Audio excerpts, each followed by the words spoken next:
Assalamualaikum warahmatullahi wabarakatuh. Hamdan wa syukran lillah, salatan wassalaman ala rasulillahi amma ba'd. Wa qala Allah ta'ala fi kitabihil karim, a'udzu billahi minasy syaithanir rajim. Wal yakhshal ladzina law taraku min khalfihim dzurriyyatan bi'afa khawfu 'alaihim falyattaqullaha yaqulu qawlan sadida. Hadirin rahimani wa rahimakumullah. Bersyukur kita kepada Allah Subhanahu wa taala bahwa pada hari ini Allah Subhanahu wa taala mengumpulkan kita di majelis taklim. Setelah kita sholat subuh berjamaah, semoga Allah merahmati kita. Amin ya rabbal alamin. Satu hal penting yang harus kita pikirkan adalah bahwa kita harus menjadi generasi yang kuat. Karena apa? Karena Allah Subhanahu wa taala menghendaki kepada kita sesuatu perkara yang baik yang dipersiapkan. Karena generasi ke generasi dari generasi ke generasi itu ada masanya, ada zamannya, ada karakteristiknya. Tetapi karakteristik yang dikehendaki oleh Allah Subhanahu wa taala, yang diharapkan oleh Al-Qur'an, ini adalah generasi yang kuat. Maka hendaklah orang itu takut kalau meninggalkan generasi yang lemah. Wal yakhshal ladzina law taraku min khalfihim dzurriyyatan di'afa. Kekhawatiran itu wajar Seandainya orang tua kalian itu kemudian menyekolahkan memasukkan anaknya ke pesantren. Karena apa? Ada kekhawatiran, yaitu menjadi generasi yang di'afa, generasi yang lemah. Coba kalau Anda tidak dibekali oleh ilmu maka pasti akan menjadi generasi yang lemah. Paling tidak lemah pengetahuannya, lemah ilmunya, lemah pengalamannya. Sehingga menghadapi tantangan global, tantangan zaman itu menjadi kikuk serba tidak tahu, akhirnya bingung. Terlebih lagi apabila lemah itu adalah lemah iman Oleh karena itu maka untuk mengatasi generasi yang di'afan, maka harus mempersiapkan diri menjadi seorang santri yang tangguh, yang kokoh, menjadi seorang pelajar yang tangguh, yang kokoh, yang harus mau dan mampu menyerap ilmu pengetahuan. Terlebih lagi kita menyerap daripada keyakinan yang benar dan mampu mengamalkan dengan amalan-amalan yang benar. Oleh karena itu dalam hal ini kata kuncinya adalah wal yakhshal ladzina law taraku min khalfihim dzurriyyatan di'afa. Hendaknya seseorang itu merasa takut bila nanti meninggalkan generasi yang lemah.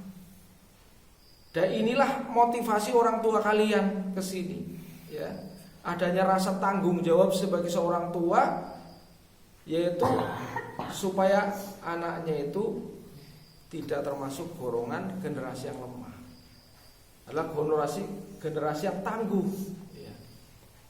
generasi yang tangguh ilmunya, tangguh kekuatan fisiknya, tangguh ekonominya nanti tangguh segalanya generasi yang kuat gitu. Termasuk di dalamnya adalah untuk mendapatkan generasi yang tangguh itu falyaqulu qaulan sadida. Hendaklah kalian ucapkan kalimat yang benar. Ini sekarang kita fokusnya ke sini ya. Bagaimana kita mengucapkan kalimat-kalimat yang benar, juga qaulan ma'rufah ya, ucapan-ucapan yang ma'ruf. Karena apa? Kita hidup di komunitas. Komunitas ini beda kepala ya. Ada yang dari NTT, dari Bekasi ya. Ada dari Pekalongan, dari Pemalang, dari macam-macam. Ini punya watak yang beda-beda. Maka untuk itu di komunitas ini kita wajib untuk menghidupkan sunnah Nabi ya. Sunnah Nabi dalam komunitas itu luar biasa. Salah satunya kul khairon, katakanlah yang baik kepada teman. Perhatikan bahwa tidak setiap teman itu kebiasaan berbicara kita itu sama. Oleh karena itu pelajari masing-masing teman baru kita. Bagaimana karakteristiknya, sifat-sifatnya, bagaimana saya harus mengucapkan kepada dia. Pertama itu ya. Yang kedua, ada berkomunitas itu tidak hanya sekedar lisan tapi juga sikap ya. Mungkin sikap kita ya dengan teman-teman kita berbeda, maka jagalah ya akhlak kita. Terutama misalnya menjaga supaya diri kita tidak mengganggu teman kita. Misalnya dalam kebersihan ya. Jangan sampai kebiasaan buruk kita membuang sesuatu di tempat yang tidak seharusnya ya, sehingga orang lain terganggu ya. Itu juga bisa menimbulkan orang lain tidak suka kepada kita. Termasuk kita misalnya menjemur baju ya. Kenapa kita harus tertib ya. Budaya tertib ini adalah untuk kebaikan diri kita sendiri. Kalau kita misalnya menjemur baju, kemudian baju kita nggak pernah dintas gitu ya, sehingga teman yang lain tidak kebagian tempat gitu ya, itu pasti akan menyebabkan orang lain gerundel gitu ya. Itu contoh sikap ya. Kemudian mungkin kita menjemur anduk tidak pada tempatnya ya, menjemur anduk dikual saja, sehingga ini bau apa ya, dicari-cari tikus apa ya, enggak, karena apa? Ternyata karena baju anduk yang jemurnya hanya dikual, jamuran diisingi kecoro dan sebagainya. Itu kan hal-hal yang menyebabkan orang lain menjadi tidak nyaman ya. Dan sebagainya dan sebagainya. Tunjukkan diri kita menjadi santri yang bagus, pelajar yang bagus ya.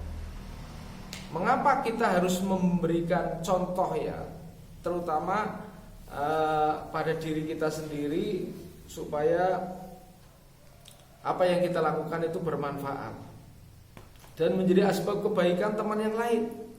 Kalau kita itu berbuat kebaikan dan kebaikan itu ditiru oleh teman yang lain, maka kita mendapatkan pahala dari apa yang kita lakukan, dan juga kita mendapatkan pahala dari apa yang dilakukan oleh temannya disebabkan karena mencontoh kebaikan kita.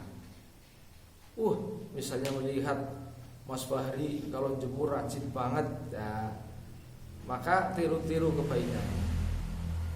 Tapi kalau misalnya kita menjadi contoh yang buruk ya, awalnya dari rumah tidak suka main game, sukanya murotal, membaca bacaan-bacaan kisah-kisah yang bagus-bagus. Begitu melihat temannya di sini suka main game, tiru-tiru gitu ya. Tiru-tiru main game, akhirnya saat adzan juga nggak mau berhenti main game. Maka apa yang terjadi? Orang itu berbuat keburukan artinya dia berbuat sesuatu yang sia-sia gitu ya. Kemudian juga orang lain mencontohnya ya orang lain mencontohnya membuat orang lain yang punya kebiasaan baik jadi kebiasaan buruk. Dia dapat dosa dan juga dapat dosa dari temannya yang tiru-tiru itu ya. Jadi hadirin rahimani wa rahimakumullah, kalian sekarang ini di komunitas, ada tata tertib, ada aturan. Salah satunya aturan di majelis. Kalau kita hidup bersama dalam komunitas, ada majelis, maka gunakan adab-adab majelis ya. Misalnya kalau kita mau keluar ya dari majelis karena hajat, maka tunjukkan jari ya, misalnya gini ya, mohon izin ke belakang, itu ya. Itu salah satu adab ya. Kalau misalnya ke belakangnya mau satu, cukup jari satu. Kalau ke belakangnya mau buang air besar, pakai jari dua ya. Kalau mau ke belakangnya mandi, pakai jari tiga. Tapi upayakan pada saat program tidak terjadi izin kecuali sangat terpaksa ya. Misalnya buang air kecil gitu ya, buang air buang dua gitu ya. Silahkan dengan cara yang baik. Tapi kalau mandi jangan dulu ya, nanti setelah selesai program atau sebelum program gitu ya. Kemudian kalau izin jangan ke temannya, langsung ke abah atau ke umi ya, supaya tidak menjadi fitnah. Kalau ke temannya kresek-kresek kan dikira bilang apa gitu kan ya. Nanti tiba-tiba saya nggak enak lah mau tidur di atas gitu kan. Nah, nggak komunikasi ya. Oleh karena itu pada kesempatan hari ini saya sampaikan supaya kita menegaskan kepada diri kita untuk berbicaralah yang baik, berbicaralah yang benar ya. Demikian nasihat pagi, semoga bermanfaat. Billahi taufiq wal hidayah. Wassalamualaikum warahmatullahi wabarakatuh.